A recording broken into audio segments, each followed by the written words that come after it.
Downtown Mansfield is looking fairly prosperous these days after a good deal of both public and private investment. It's one of these former industrial cities that did have some hard times, but it's really coming back. It's famed for having a wonderful carousel in the center of town. But we're headed outside of town to the old State Reformatory, which long ago was threatened with demolition, but by the work of a local group over many years has been preserved. It's a major tourist attraction. Movies are made there. So I'm looking forward to a very interesting visit to the old Mansfield State Reformatory.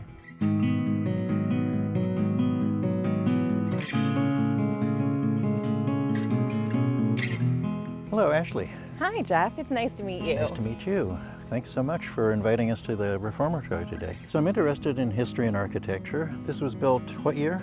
We started construction September 16th, 1886. 1896, the west cell block was completed and we welcomed our first inmates then. Actual construction wasn't completed until 1910. Now the architectural style, what would you say this is? So it's a mix of Romanesque and Gothic architectural styles along with some Queen Anne. And what was the idea of using architecture like this in a prison? Usually you just think of it as kind of a box where you put bad people, but it's more than that. Our architect, Levi Schofield, was interested in inspiring inmates to a life of spiritual rebirth. He wanted them to feel inspired to turn away from a life of sin. So they wanted the reformatory to have a large, overreaching tone to it that was hopeful. The building that stands now was not the entire facility. There was more. Isn't that right? Correct. We only have the main building remaining at this point in time. When the reformatory was in operation, we had a 25-foot stone wall that encompassed quite a few outbuildings behind us as well. Well, the outside is very impressive, but I know the inside probably is even more. So could I have a tour? Of course, I'm happy to take you.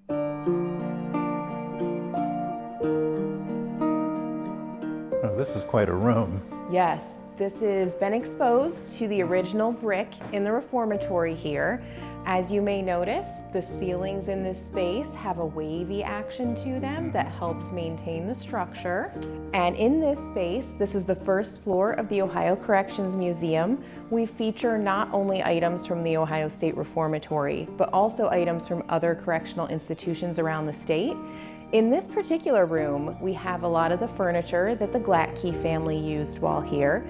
Arthur Glattke was the longest serving warden here at the Ohio State Reformatory. Back in the 50s, he lived here on site with his family. I think I saw a sign out in one of the other rooms that you have some artifacts from the Ohio Pen? Yes, so the Ohio Pen, we have their original stained glass windows here in the main hallway as you're coming in. We also have the original electric chair that was used here in the state of Ohio. Never here at the Reformatory, right, but it was used down at the Ohio Pen for the executions that took place. Well, I've learned so much already. There must be a lot more. Do you have something else to show me now? Of course, I have a lot more to show you. Let's go. Well, this is a bright, pleasant room. Yes, this space features what it was like for a day in the life of an inmate. The Ohio State Reformatory offered enrichment programs for their inmates. So we offered sports and different kinds of activities they could take part in, including a band. So we had a wood shop here at the Reformatory. As part of our reformatory program, all the inmates were taught a skill that they could then use to get a job when they were back out in society. The wood shop created a lot of furniture that was used here at the Reformatory, as well as sent to other government buildings throughout the state, the governor's office, schools, that kind of thing. And this mantle was from our shop. Boy, it's beautifully done. They really were skilled. So the idea was that you didn't just lock people up to punish them. You tried to really try to reform them, to exactly teach them skills. And I noticed there's stained glass here as well. Kind of reminds you of the era of the 1880s. I think it was probably real popular then. Yes, and the stained glass in this building is actually the original. After the Reformatory closed down, somebody shoved it away in a room, stuffed in boxes, and then when the Reformatory Preservation Society came back to start cleanup, we found a padlocked room with all the stained glass windows safely put away in boxes, and we put them back up. That's really fortunate. There must be 100 more rooms we can look at, but let's choose some. Okay, perfect. Let's go. Show the way. Well, this is quite a space. Now, what room are we in here? We are currently in Warden Norton's office from the Shawshank Redemption. I noticed the woodwork, the curved at the windows, the curved ceiling with the plaster trim and so on. How much of it is original? Bits and pieces are original, but we have a fantastic restoration team here on site that was able to restore the building to what it would have looked like when it was in Well, operation. you're not kidding. This is really good woodwork. And I noticed there's a safe in the wall. This safe is the actual safe from the Shawshank Redemption. Aha. After it was closed down, we were able to get it back from a safe collector who was willing to donate it to us as long as we promised to put it right back in the wall exactly where it was in the movie. That movie has drawn a lot of attention and there are a lot of fans, and it sure did a lot for the reformatory. Yes, absolutely. The wrecking ball was essentially sitting out front, ready to take the reformatory down when Castle Rock Entertainment pulled up to film Shawshank Redemption. Wow. How things happen just by chance. We're very thankful Shawshank chose us. Well, I'm ready to continue the tour. Excellent, let's go.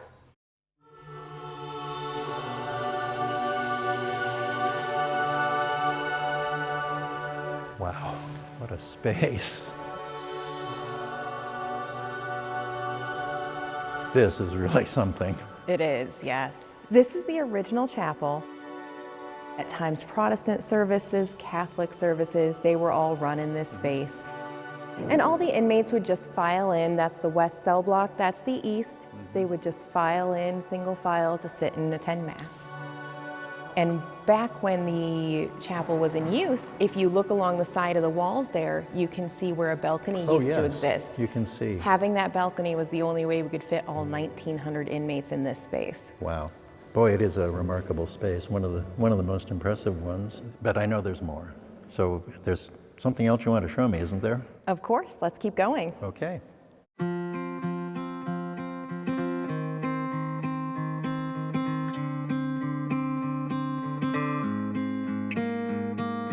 So we're in a cell block. Which one is it?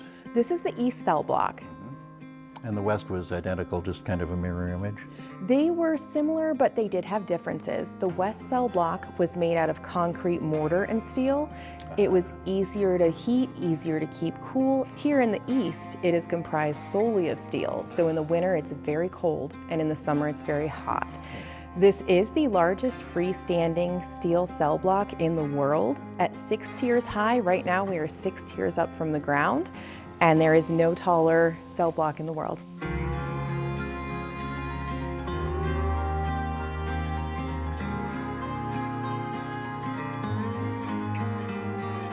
When did the state abandon the institution and just walk away from it? We closed our doors on December 31st, 1990. The last inmate left on December 30th, 1990.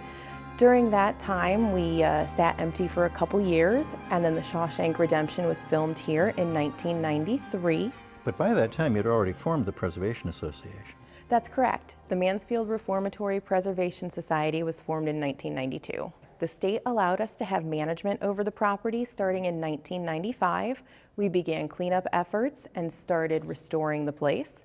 In 2000, we went to them and said, look at all the work we've done. We want to buy this from you. And the state said, we're not going to sell it to you, but we'll put it up to auction. You can come and bid on it if you want. So we showed up at auction. We were the only people there. We paid $1, which the state then donated back to us. But what a great preservation story. Yes. I know we're not done yet. I know there's more to see. So again, lead the way. Of course. Another great space. Yes. This is the central guard room. So inmates would come into this space for processing when they first arrived to the reformatory. There used to be a bench that lined that wall. We would call it the sinner's bench. You would sit there and contemplate your crimes while you waited to be processed. All around you, you could hear the sights and sounds and smells of 1,900 men in these cell blocks while you waited to get processed in. Now that you're an up and running historical facility, what kind of visitation do you get? Yes, last year we had over 150,000 visitors to the reformatory. Wow, that's remarkable. Yes. I suspect part of the attraction must be, I mean, you look at it, it's big and it's Gothic and it's scary, and there must be something about a haunted presence here. So part of our programming is a paranormal program. We offer ghost walks and ghost hunts throughout the course of the year. I have heard quite a few stories. What are some of the typical ones, or what are some of the places where people sort of had experiences? So we get a fair amount of activity reports from the cell blocks themselves. Guests will hear people walking on the tiers or the sound of cell blocks opening and closing. It is rumored that we have a ghost cat on the 3rd floor of administration. There was one day I had a guest here. He was just taking the guided tour. He walked into one of the solitary confinement cells. His wife was behind him. There was no one else behind him. She didn't move, but he said, "Oh gosh," felt like he'd been shoved, and there was a handprint on his back as he left the solitary confinement cell. I was closing the building by myself one night, and it was the middle of winter, so there were no guests. I was the only employee here. Clear as a bell, I heard my first name called. I just heard Ashley, and there was no one else in the building. Wow. Yes. I'm getting more and more convinced the more you talk. There are many, many stories. Well, that's got to be part of the reason people come. Absolutely. Well, it's been a really interesting day. Thank you so much. Oh, thank you for coming by. We appreciate it.